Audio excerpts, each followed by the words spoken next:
हमारे कोठे पर हर रोज़ रक़्स की महफ़िल होती थी और हर रोज़ मेरी बोली लगाई जाती। एक आदमी रोज़ाना आता और सबसे ज़्यादा लाखों करोड़ों में मेरी बोली लगाता। मैंने उसका चेहरा कभी नहीं देखा था और मेरा दिल लरज़ उठता कि ये मुझे अपने साथ लेकर जाने की बजाय किसी और लड़की को ले जाता और ज़ोर ज़ोर से रोता रहता, लेकिन मेरी जगह किसी और को ले जाता। और हर बार मुझे हैरत होती थी कि ये ऐसा क्यों करता है। यूं एक दिन जब एक लड़की को ले जाने लगा तो मैंने उस लड़की को बेहोश कर दिया और खुद ही चादर ओढ़कर मुंह छुपाकर उसकी जगह चल पड़ी। अभी मुझे चलते हुए 2 कदम भी ना हुए थे कि ये देखकर मेरी रूह तक कांप गई कि वो तो मेरा सगा। मैंने जब से होश संभाला खुद को खानम बाई के कोठे पर ही पाया। तबले की थाप और घुंघरों की झनकार में ही मैंने बचपन से जवानी तक का सफ़र तय किया। और जैसे ही मैं 14 साल की हुई, खानम भाई ने एक दिन मेरे पैरों में घुंघरू बांध दिए और मुझे रक़्स सिखाने के लिए एक उस्ताद रख दिया। मैं 14 साल की उम्र में ही बहुत खूबसूरत और नाजुक थी। उस्ताद जी मुझे रक़्स सिखाने आते तो मैं अपनी कमर पर कसकर दुपट्टा बांधती और तबले की थाप पर अपने पैरों को थरकाती। खानम भाई और उस्ताद जी दोनों ही मुझसे बहुत खुश थे। मैंने बहुत जल्द ही रक़्स सीख लिया था और वो अदाएं जो हम तवाइफ़ों का खासा होती हैं मुझे शायद वरासत में मिली थीं। खानम बाई अक्सर मुझे सीने से लगा कर कहती कि तेरे होने से हमारे कोठे में रौनक है और जिस दिन तूने मर्दों के आगे थिरकना शुरू किया उस दिन हमारे कोठे में जश्न का समा होगा। तुझे देखने वाले टिकटिकी बांध कर देखेंगे। खानम बाई के मुंह से अपनी तारीफ सुनकर मैं खुशी से फूले न समाती। मैं खुद भी इस दिन की मुंतज़िर थी जब मुझे महफिल में रक़्स की इजाज़त मिलती। मैं अक्सर खानम बाई से पूछती कि वो मुझे रक़्स की इजाज़त कब देंगी, लेकिन खानम बाई हमेशा यही कहती कि अभी तक कोठे में कोई ऐसा मर्द नहीं आया जो तेरे हुस्न की पूरी कीमत अदा कर सके और मैं तुझे जल्दी महफिल की जीनत बनाकर बेमोल नहीं करना चाहती। कोठे में आए रोज़ ही नई लड़कियां आती और खानम भाई उन्हें महफिल की जीनत बना देती। मैं खामोशी से अपनी बारी का इंतज़ार करती रहती, लेकिन अभी तक मेरी बारी नहीं आई थी। मैं अपने कमरे की खिड़की से हवेली के अहाते में झांकती रहती जहाँ कई लड़कियाँ एक साथ रक़्स में मैं होती और बहुत से मर्द उन पर नज़रें जमाए बैठे होते और रक़्स के इख्तिताम पर हर मर्द किसी न किसी की बोली लगाकर उसे अपने साथ ले जाता। जिस लड़की की बोली अच्छी लगती वो अगले दिन खुद को मलका तस्वर करके सब लड़कियों के दरमियान मगरूर बनी बैठी होती। शबाब और शराब का ये मंज़र मैं सालों से देख रही थी, लेकिन अभी तक इस मंज़र का हिस्सा न बन सकी थी। एक रात मैं हमेशा की तरह खिड़की पर बैठी महफिल का नज़ारा कर रही थी कि खानम भाई की ख़ास मुलाज़मा शमशाद मेरे पास आई। उसके हाथ में एक बहुत ही कीमती जोड़ा था। मेरी तरफ बढ़ा कर कहने लगी कि ये पहनकर जल्दी से तैयार हो जाए, आज आपकी किस्मत खुलने वाली है। शमशाद की बात का मतलब मैं अच्छी तरह समझ गई थी, यानी आज की रात मुझे महफिल की जीनत बनना था। मुझे पूरा यकीन था कि मेरी खूबसूरती और जवानी के आगे कोठे की हर लड़की नाकाम हो जाएगी और हर मर्द की निगाहें मेरे वजूद पर जमी रहेंगी। रक़्स में भी मैंने उस्ताद जी से महारत हासिल कर ली थी। उस्ताद जी खुद कहते कि जब मैं रक़्स करती हूँ तो उनकी नज़र मुझसे हटती नहीं। मैंने खुशी खुशी शमशाद के हाथ से वो जोड़ा लिया और तैयार होने लगी। मेहंदी तो हमेशा ही मेरे हाथों में रची होती थी, लेकिन आज मैंने ढेर सारी चूड़ियाँ और फूलों के गजरे भी पहने थे। मैं चाहती थी कि जब मैं महफिल में उतरूँ तो हर कोई बस मेरा दीवाना हो जाए और मेरी उतनी ऊंची बोली लगे कि मैं कोठे में एक मुकाम हासिल कर लूँ। खानम भाई को मेरे हुस्न और मेरी अदाओं पर पूरा यकीन था और मैं उनके इस भरोसे पर पूरा उतरना चाहती थी।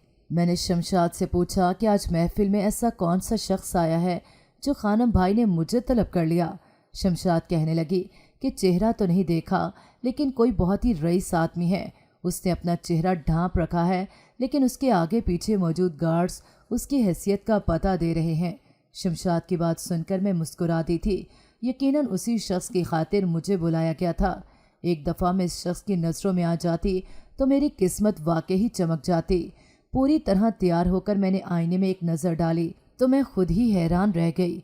मैं सादगी में भी बहुत हसीन थी, लेकिन अपने होंठों को लाल करने के बाद तो मैं क़यामत ढा रही थी। मेरी सतूं नाक और बड़ी बड़ी आँखें, चांदनी सी दमकती रंगत किसी को भी मदहोश कर सकती थी। मैं आहिस्ता आहिस्ता सीढ़ियाँ उतरकर महफिल में चली आई और तबले की थाप पर दुनिया से बेपरवाह होकर रक्स शुरू कर दिया। मैं जब भी रक्स करती थी मुझे इर्द गिर्द का होश न रहता था और इस वक्त भी मैं सबसे बेगाना होकर अपने आप में मदहोश हो चुकी थी। मुझे इस वक्त होश आया जब तबले की थाप ख़त्म हो गई और हर तरफ से मेरी तारीफ़ों में फ़िक्रे आने लगे। महफिल में बहुत से मर्द मौजूद थे जो मेरी जवानी को अपने लफ्ज़ों में बयान कर रहे थे और मैं खुशी से मसरूर हो रही थी। आज की महफिल मेरे नाम हुई थी और आने वाले सभी मर्द दूसरी लड़कियों को छोड़कर मुझ पर नज़र जमाए बैठे थे, लेकिन मेरी नज़रें इस शख्स पर थीं जो चेहरे पर नकाब डाले नज़र झुकाए बैठा था। मैं अच्छी तरह जानती थी कि खानम भाई ने मुझे इसी शख्स की वजह से महफिल की जीनत बनाया है। बोली लगने का आगाज़ हो चुका था। हर शख्स मेरे लिए ही बोली लगा रहा था। महफिल में मौजूद दूसरी लड़कियां मुझे खुशकिस्मत करार दे रही थीं क्योंकि मेरी मौजूदगी में किसी ने भी उनकी तरफ निगाह उठाकर नहीं देखा था। बोली बढ़ते बढ़ते लाखों तक जा पहुंची थी और जब बोली इख्तिताम पर पहुंचने लगी तो इस नकाबपोश ने अचानक ही 10 लाख रुपए की बोली लगा दी और महफिल में एकदम सकूत छा गया। 10 लाख रुपए से ज़्यादा किसी ने बोली न लगाई और मैं एक रात के लिए उस नकाबपोश मर्द के नाम हो गई। सारे मर्द महफिल से निकलते चले गए और मैं ये सोचकर खुश होने लगी कि आज की महफिल पूरी तरह मेरे नाम हो गई। 10 लाख रुपए का नाम सुनकर खानम बाई की खुशी की इंतहा न रही थी और उन्होंने आगे बढ़कर मेरे रुखसारों को चूम लिया था।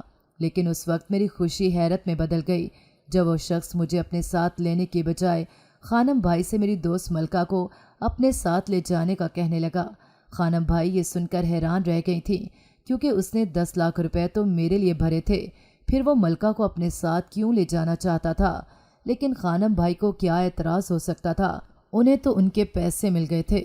इसलिए खानम भाई ने कहा कि तुम जिसे चाहो ले जाओ। खानम भाई वापस अपने कमरे में जा चुकी थी और मैं अपनी जगह हक्का बक्का खड़ी थी। मैं महफिल जीत कर भी हार चुकी थी और तमगा मलका के नाम हो गया था। मैं इस शख्स से बात करने के लिए उसके करीब गई क्योंकि मैं जानना चाहती थी कि वो मेरी जगह मलका को क्यों ले जा रहा है।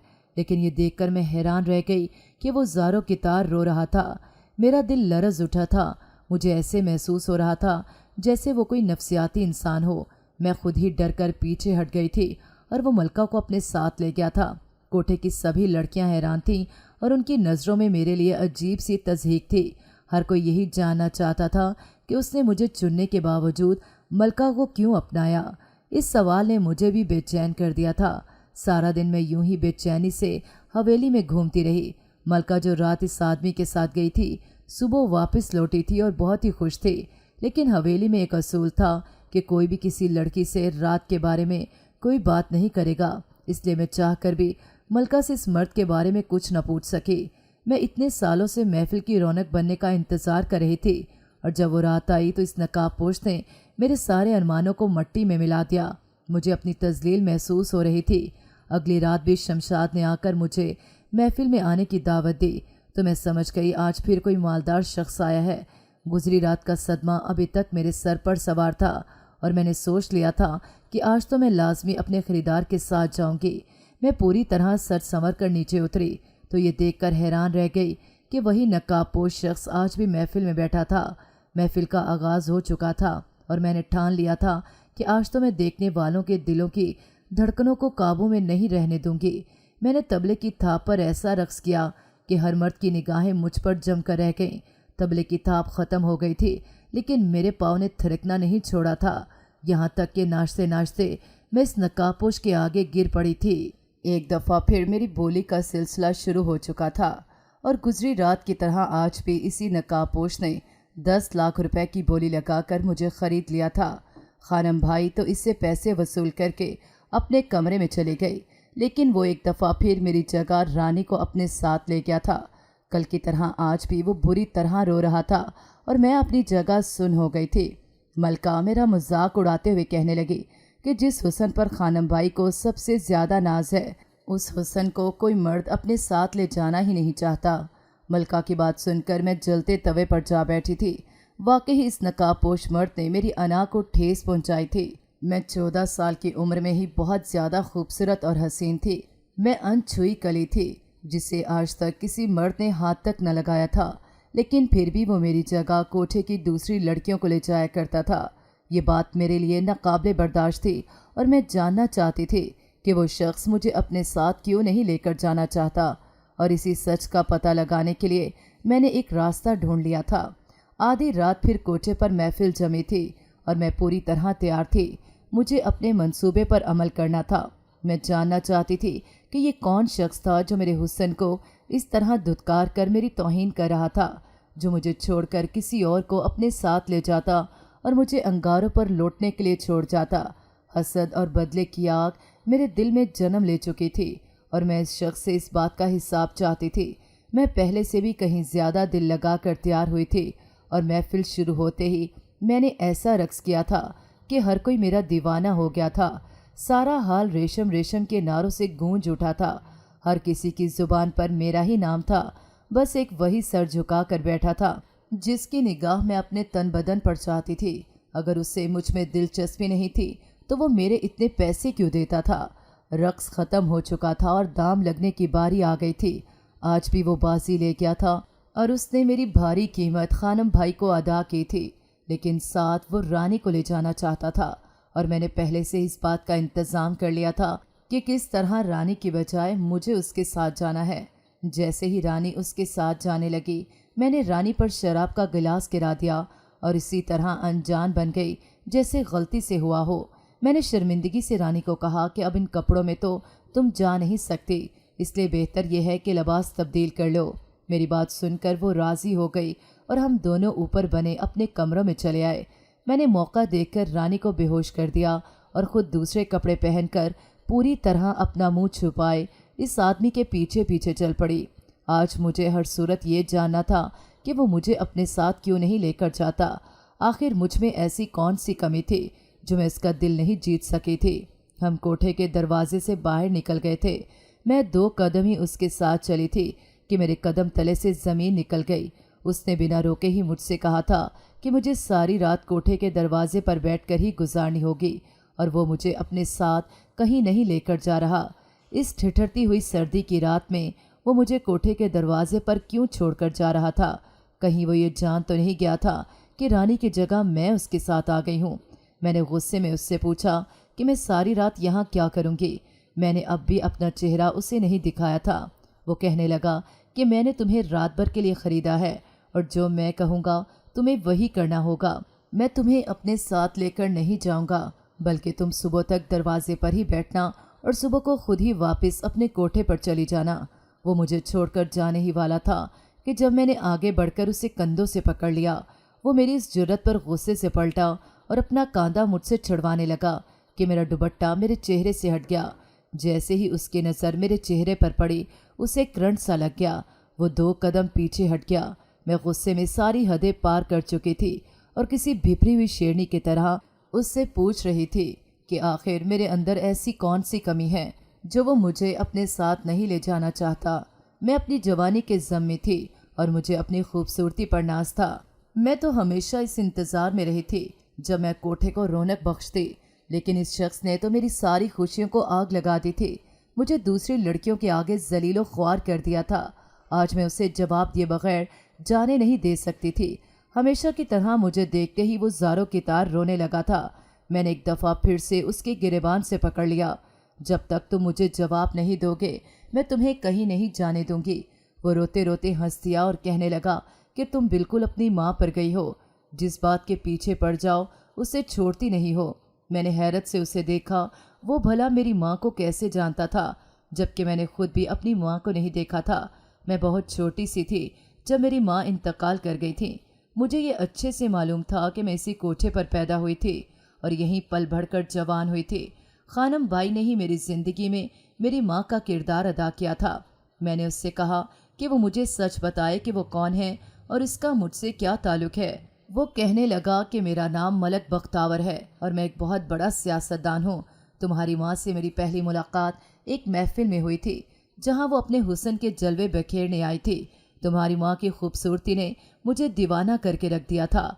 महफिल में मौजूद सभी लोग तुम्हारी माँ पर दिल हार बैठे थे, लेकिन मैं तो सब कुछ ही गंवा बैठा था। मैं तुम्हारी माँ को ढूंढते ढूंढते अगले दिन खानम भाई के कोठे पर पहुँच गया اور ایک بہت بڑی قیمت دے کر اسے رات بھر کے لیے خرید لیا۔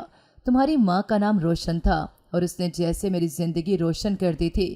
میں روشن کو لے کر اپنے بنگلے پر چلا آیا، لیکن میری بدقسمتی تھی کہ میرے باپ کی نظر روشن پر پڑ گئی اور میرا باپ کہنے لگا کہ تم ایک طوائف زادی کو گھر کیسے لے آئے ہو؟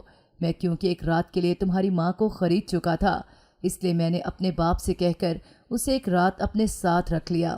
تمہاری ماں صرف ظاہری حسن کی ملکہ نہیں تھی، بلکہ وہ بہت ہی خوبصورت دل رکھتی تھی۔ تمہاری ماں کی محبت بھری باتوں نے میری زندگی بدل دی تھی۔ تمہاری ماں اس دلدل سے چھٹکارا چاہتی تھی اور اس کی خواہش تھی کہ وہ عزت بھری زندگی گزارے۔ تمہاری ماں نے خانم بھائی کے کوٹھے کو نہیں چنا تھا، بلکہ اسے اغوا کر کے یہاں تک پہنچایا گیا تھا۔ میں نے روشن سے وعدہ کر لیا تھا کہ میں اسے ایک دن اس دلدل سے ضرور آزاد کرواؤں گا، لیکن اگلے ہی دن میرے باپ نے مجھے پڑھائی کے لیے امریکہ بھیج دیا۔ میں اپنے باپ کے اچانک فیصلے پر بہت پریشان تھا اور روشن کو چھوڑ کر بالکل بھی نہیں جانا چاہتا تھا، لیکن میرے باپ کے آگے میری ایک نہ چلی اور مجھے ملک چھوڑ کر جانا پڑا۔ لیکن کچھ ہی عرصے میں مجھے یہ خبر ملی کہ میرے باپ نے دراصل مجھے اسی لیے منظر سے ہٹایا تھا کیونکہ ان کی اپنی نیت روشن پر خراب ہو چکی تھی اور وہ روشن کو اپنی غلام بنانا چاہتے تھے۔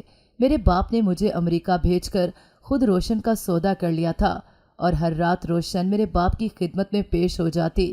جب مجھے یہ خبر ملی تو میں سب کچھ چھوڑ کر واپس چلا آیا اور اپنے باپ سے دستوں گریبان ہو گیا۔ میں چاہتا تھا کہ میرا باپ روشن کو آزاد کر دے۔ میرے باپ نے مجھے بتایا کہ روشن امید سے ہو چکی ہے اور وہ میرے باپ کے بچے کی ماں بننے والی ہے۔ یہ خبر میرے لیے کسی قیامت سے کم نہ تھی۔ روشن امید سے ہوئی تو وہ میرے باپ کی خدمت کرنے کے قابل نہ رہی، اسی لیے میرے باپ نے اسے دوبارہ خانم بھائی کے بھروسے پر چھوڑ دیا۔ میں روشن سے ملنے کے لیے آیا تو روشن نے میرا چہرہ دیکھنا بھی گوارا نہ کیا۔ وہ کہنے لگی کہ میں تمہارے باپ کی غلام بن چکی ہوں، اب میں تم سے کوئی تعلق نہیں بنا سکتی۔ میں تمہارے باپ کی اولاد کو پیدا کرنے والی ہوں، اس لیے بہتر یہ ہے کہ تم مجھ سے دور رہو۔ میرا دل دنیا سے اس قدر اچاٹ ہو چکا تھا کہ میں سب کچھ چھوڑ کر ایک دفعہ پھر امریکہ چلا گیا تھا۔ میں جانتا تھا کہ جب روشن بچے کو جنم دے گی تو ایک دفعہ پھر میرے باپ کی خدمت میں پیش ہو جائے گی۔ وہ خانم بھائی کے کوٹھے کی رونق تھی اور خانم بھائی اتنی آسانی سے اسے چھوڑنے والی نہیں تھی۔ میں دن رات روشن کی محبت میں سلگتا رہا، لیکن کبھی پلٹ کر واپس نہ آیا۔ کئی دفعہ میرے باپ نے مجھ سے بات کرنے کی کوشش کی، لیکن مجھے اپنے باپ سے بھی نفرت ہو چکی تھی۔ سالوں بعد میرا باپ موت کی دہلیز پر پہنچ گیا تو اس نے مجھے زبردستی آخری دفعہ ملنے کے لیے بلایا۔ مجبوراً اپنے باپ سے ملنے کے لیے آئی تو میرے باپ نے بتایا کہ روشن سے ان کی ایک بیٹی ہوئی تھی جو خانم بھائی کے کوٹھے پر ہی موجود ہے۔ زمانے کے ڈر سے نہ تو انہوں نے اپنی بیٹی کو قبول کیا اور نہ روشن کو اپنی زندگی میں کوئی جگہ دے سکے۔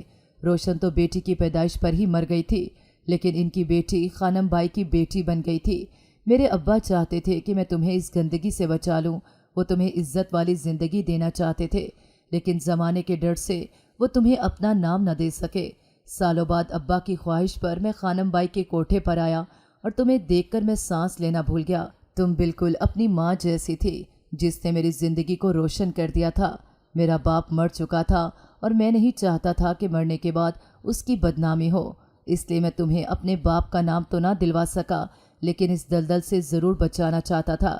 اسی لیے ہر رات خانم بائی کو پیسے دے کر تمہیں خریدنے لگا، لیکن مجھے یہ بات گوارا نہ تھی کہ میں اپنی ہی بہن کو اپنے ساتھ لے کر کوٹھے سے نکلتا، اس لیے میں تمہاری جگہ کسی اور کو لے آتا تاکہ تمہاری عزت پر کوئی آنچ نہ آئے۔ اس کی بات سن کر میرے قدموں تلے سے زمین نکل گئی تھی۔ وہ شخص جو ہر رات میرے لیے لاکھوں روپے کی بولی لگاتا تھا، وہ دراصل میرا سگا بھائی تھا۔ میری آنکھوں سے آنسو بہنے لگے تھے۔ وہ مجھے کیسی عزت دینا چاہتا تھا کہ اس دلدل سے نکالنے کے بجائے مجھے کوٹھے پر ہی چھوڑ جاتا تھا۔ میں روتے ہوئے واپس پلٹ گئی تھی کیونکہ میں جانتی تھی کہ میرے بھائی جیسے عزت دار لوگ کبھی ہمیں اپنا نام نہیں دے سکتے۔ میرے بھائی نے مجھے آواز دی اور کہنے لگا کہ ریشم، میں تمہیں یہاں سے دور لے جانا چاہتا ہوں، لیکن تمہیں اپنے باپ کا نام نہیں دے سکتا۔ میں نے ایک ہنستی ہوئی نظر اس پر ڈالی اور کہا کہ نہ ہی مجھے تمہارے باپ کا نام چاہیے اور نہ ہی اس گالی جیسی زندگی سے چھٹکارا۔ تم جیسے شریفوں کی دنیا میں ہم جیسی عورتوں کا کوئی کام نہیں۔ میں تیز تیز قدم اٹھاتی کوٹھے میں واپس داخل ہو گئی تھی۔ مجھے شریفوں کی اس دنیا میں نہیں جانا تھا جہاں میرے باپ جیسے درندے موجود تھے۔ शरीफ लोग हमें अपनी महफिलों में रक्स करने तो बुलाया करते थे, लेकिन हमें इज्जत नहीं दे सकते थे। खुद को शरीफ कहने वाले ये बाकिरदार मर्द हमारे मुजरों से लुत्फानंदोज होते, लेकिन इसके बाद हमें इस तरह गालियां देते जैसे सारा कसूर हमारा ही हो। कोई तवाइफ अपनी मर्जी से तवाइफ नहीं बनती, बल्कि ये मुआशरा उसे इस हद तक ले जाता है कि वो मजबूर हो जाती है। मेरा भाई अगर मुझे मेरे बाप का नाम नहीं दे सकता था तो मैं किस रिश्ते से उसके साथ ये कोठा छोड़कर जाती। मैं अपनी मर्जी से दोबारा इस गंदगी में कदम रख चुकी थी, क्योंकि मैं जान गई थी कि अगर मैं यहाँ से आज़ादी का सोचूंगी तो मेरा हाल भी मेरी माँ की तरह होगा।